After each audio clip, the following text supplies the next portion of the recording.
លើកទី1ឯបងប្អូនដែលខ្ញុំសាក់ធ្វើខប្រហុកនឹងញ៉ាំហើយពីមុនមកខ្ញុំក៏អត់ដែលធ្លាប់ញ៉ាំខប្រហុកនឹងដែរដឹងថាវាមានរសជាតិយ៉ាងម៉េចទេធ្លាប់តែឃើញបងប្អូនគាត់ធ្វើឲ្យគាត់ផុសនៅក្នុង Facebook ឃើញតំណងអញ្ចឹងហើយក៏ចង់សាក់ធ្វើញ៉ាំម្ដងអញ្ចឹងណាបងប្អូនហើយនេះគឺជាគ្រឿងផ្សំត្រៀមសម្រាប់ធ្វើខប្រហុកហ្នឹងណាបងប្អូនអាចមើលនៅក្នុងវីដេអូនឹងបានបើសិនជារបៀបធ្វើរបស់ខ្ញុំខុសពីរបៀបធ្វើរបស់បងប្អូនអីកុំភ្លេចជួយ comment ប្រាប់នាងខ្ញុំម្នាក់មួយផងបងប្អូននៅព្រោះអីអត់ដែរធ្លាប់ធ្វើអញ្ចឹងធ្វើទៅខ្លាចខុសអញ្ចឹងណាបងប្អូនចាឥឡូវនេះគឺខ្ញុំចាប់ផ្ដើមយកខ្ទឹមសខ្ទឹមក្រហមគល់ស្លឹកគ្រៃរំដេងស្លឹកក្រូចសើចហើយនឹងម្ទេសនឹងយកវាមកលីងឲ្យវាឡើងក្លិនឈ្ងុយសិនបន្ទាប់មកដាក់ប្រហុកចូលហើយលីងប្រហុកជាមួយនឹងគ្រឿងទាំងអស់ហ្នឹងឲ្យវាឈ្ងុយម្ដងទៀតហើយចាំដាក់ស្ករត្នោតចូលទៅហើយកូរស្ករនឹងឲ្យវារលាយ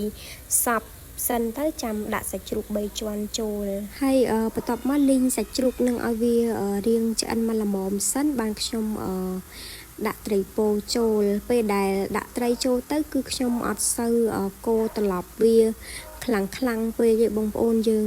កូរត្រឡប់វាថ្នមដៃទៅដើម្បីកុំឲ្យបែកសាច់ត្រីអញ្ចឹងណាហើយដាក់គ្រឿងផ្សំចូលទៅតែម្ដងមានម្សៅស៊ុបទឹកត្រីប៊ីចេងហើយនឹងទឹកអំពិលទុំទឹកត្រីហើយនឹងម្សៅស៊ុបហ្នឹងគឺខ្ញុំដាក់ចូលទៅតែបន្តិចសិនទេបងប្អូនដោយសារតែដាក់ប្រហុករៀងច្រើនដែរខ្លាចវាប្រៃខ្លាំងអញ្ចឹងណាបងប្អូនបន្ទាប់មកដាក់បន្លែមានត្រប់វែងត្រប់ពុតញងហើយនឹងម្ទេសផ្លោកអាតូចណាដាក់បន្លែចូលទៅហើយគឺខ្ញុំចាក់ទឹកចូលទៅមកល្មមហើយរំងាស់វាចោលប្រហែលជា10នាទីអីទៅបងប្អូនបន្ទាប់ពីរំងាស់បានមួយស្ទុះឃើញថាខប្រហុកនឹងឆ្អិនហើយខ្ញុំភ្លក់រសជាតិទៅវារាងសាបស្ទើរប្រៃហើយស្ទើរជូរអញ្ចឹងហើយខ្ញុំបន្ថែមទឹកត្រីបន្តិចហើយនឹងទឹកអំពិលទុំចូលទៅបន្តិចដើម្បីឲ្យវាមានរសជាតិកាន់តែដិត